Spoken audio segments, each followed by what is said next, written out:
आचार्य जी पिता और कांतिमती जी माता के यहाँ पर श्री रामानुजाचार्य जी का प्रादुर्भाव हुआ।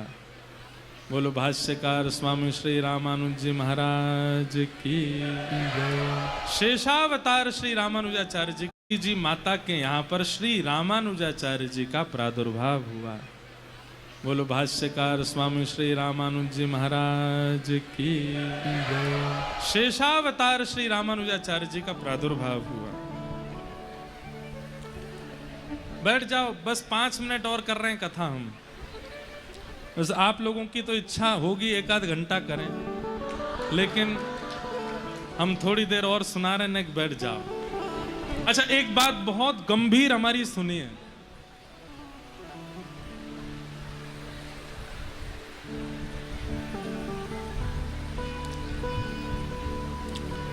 हमारे श्री वैष्णव परंपरा में देखिए, सब परंपराओं के नियम कुछ कुछ अलग होते हैं। जैसे बैठ जाओ, सामने वाली माता जी बैठ जाओ, बुके वाली माता जी भी बैठ जाओ, हम ले लेंगे आपसे। बैठ जाओ, बैठ जाओ।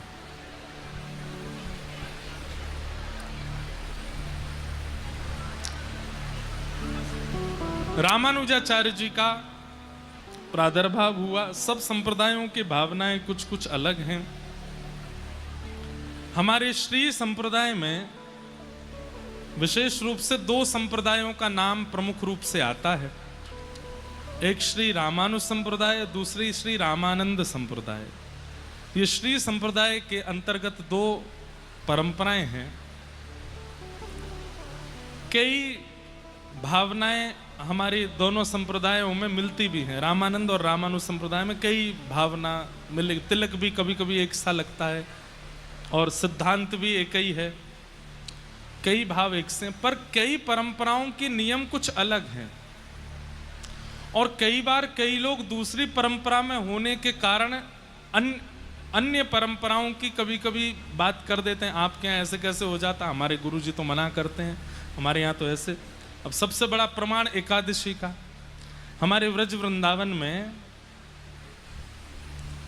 हरिदासी हरिवंशी परंपरा में एकादशी मानते ही नहीं है। वहां एकादशी होती नहीं, चकाचक और ज्यादा और पाते हैं।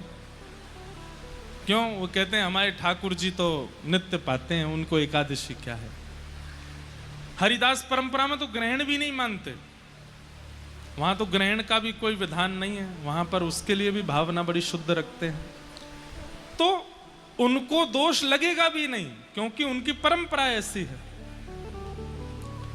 ऐसी एक विषय हमारे सन्मुख आया तो जितने श्री वैष्णव हैं उन लोगों के लिए इस बात को हम बस कह रहे हैं, किसी अन्य परंपरा के खंडन के भाव से बिल्कुल नहीं कह रहे हैं।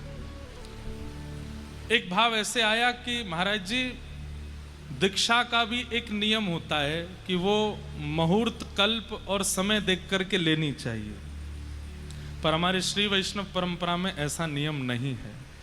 क्यों नहीं है, उसकी बात सुनो। रामानुजाचार्य जी महाराज कहते हैं, संसारी जितनी भी क्रियाएं हैं उनको करने से आपको लाभ मिलेगा, उसके लिए आपको मुहूर्त देखना चाहिए। जैसे गृह प्रवेश करना है, उसके लिए मुहूर्त देखिए। मुहूर्त देख करके, नक्षत्र देख करके, ब्राह्मणों से पूछ के, संतों से पूछ के तब जाओ। क्यों भाई, जीवन भर उस घर में रहना है, सुख दुख सब उस घर से ही मिलने वाले हैं, तो उसका मुहूर्त देख के जाओ। विवाह करना है, मुहूर्त देख करके करो। कुछ नया काम शुरू करना है, मुहूर्त देख करके करो। आदि आदि ये सब मुहूर्त की बातें हैं। पर रामानुजाचार्य जी कहते हैं, ठाकुर जी की शरणागति के लिए मुहूर्त। आप मुहूर्त देखने बैठे, मुहूर्त कब का निकला? बोले 4 दिन बाद आपका मुहूर्त है, और 4 मिनट बाद ही प्राण चले गए तो फिर क्या करोगे? रामानुजाचार्य जी महाराज को जब दीक्षा नहीं मिल रही थी तो अपने गुरुदेव से जाकर के इन्होंने कहा कि आप मुझे दीक्षा क्यों नहीं दे रहे हैं, आप दिन ब दिन टाल क्यों रहे हैं, कल देंगे, परसों देंगे, 1 महीना बाद देंगे। तो इनके आचार्य चरण बोले, अच्छा ठीक है, तुमको इतनी तत्परता है, कल सुबह दे देंगे, अभी रात के 12 बज रहे हैं, सुबह नहा धो के स्नान ध्यान करके दे देंगे। तब रामानुजाचार्य जी कहते हैं, बोले भगवान, भगवत शरणागति के लिए कोई नियम नहीं होता, भगवत शरणागति के लिए कोई नक्षत्र मुहूर्त नहीं होता। वो तो जिस समय चित्त में भाव आ जाए कि मुझे शरणागति चाहिए, उसी समय सबसे अच्छा मुहूर्त है और आपको दीक्षा देनी चाहिए और मुझे लेनी चाहिए।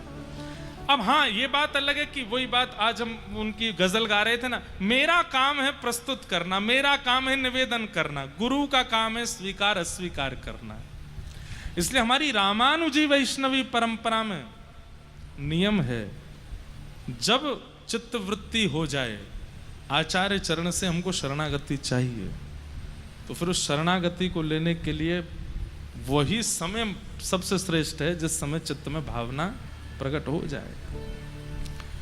अब आपने सोच लिया गोविंद देव जी कब जाएंगे, कल सुबह मंगला करने जाएंगे, अरे अबही मन है रो तो अबही भागो, रात में प्राण चले गए तो सुबह दर्शन ही नहीं कर पाओगे। इसलिए भैया संसारी विधानों में आप नियमों का पालन कीजिए, पर भगवत शरणागति में उसमें तो जब इच्छा हो जाए कि बस अब शरण लेनी है, शरणागति कर लो।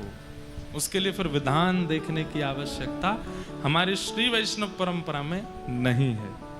अन्य संप्रदायों में हो तो उनकी भावनाओं को सम्मान कीजिएगा, वहाँ की परंपराओं का पालन कीजिएगा, पर हमारी परंपरा में आचार्य चरण की आज्ञा है, जब इच्छा हो बस गुरु के सामने प्रस्तुत हो जाओ, अब गुरु की इच्छा पे छोड़ो, वो जब चाहे तब देंगे, ऐसी भावना। रामानुजाचार्य जी का प्रादुर्भाव हुआ, 16 वर्ष की आयु में आपने विवाह कर लिया। 16 वर्ष की आयु में आपका तेज मांबा नाम की एक सुंदर प्रवीण कन्या के साथ में आपका विवाह हुआ। कुछ वर्ष बाद आपके पूज्य पिताजी महाराज का भगवत धाम गमन हो गया। तब अपनी माताजी को और अपनी पत्नी को लेकर के आप श्री कांचीपुरम चले गए, और वहाँ जाने के 2 कारण थे। एक तो कांचीपुर स्वामी जी का सत्संग करना है, और दूसरा आपका था कि अद्वैत वेदांत के प्रकांड पंडित श्री यादव प्रकाश जी से ब्रह्म सूत्र का ज्ञान लेना है। इन 2 कारणों से आप कांचीपुरम चले गए। और वहां जाकर के श्री रामानुजाचार्य जी की कैसी कैसी लीलाएं हुई हैं, उन सबको हम कल श्रवण करेंगे 4 बजे से। आज और कल श्री रामानुजाचार्य जी का प्रसंग है। परसों और तरसों संभवतः या तो श्री चैतन्य महाप्रभु या फिर वल्लभाचार्य जी महाराज। अब वो यहाँ बैठ के हम जो भाव आएगा, आचार्य चरण जो कृपा करेंगे उन पर हम बोलेंगे, उन भावों को हम मन में रखेंगे। एक बहुत सुंदर पद है सरस माधुरी जी का, इस पद को गाते हुए आज की कथा को हम विश्राम देंगे। सब लोग हमारे साथ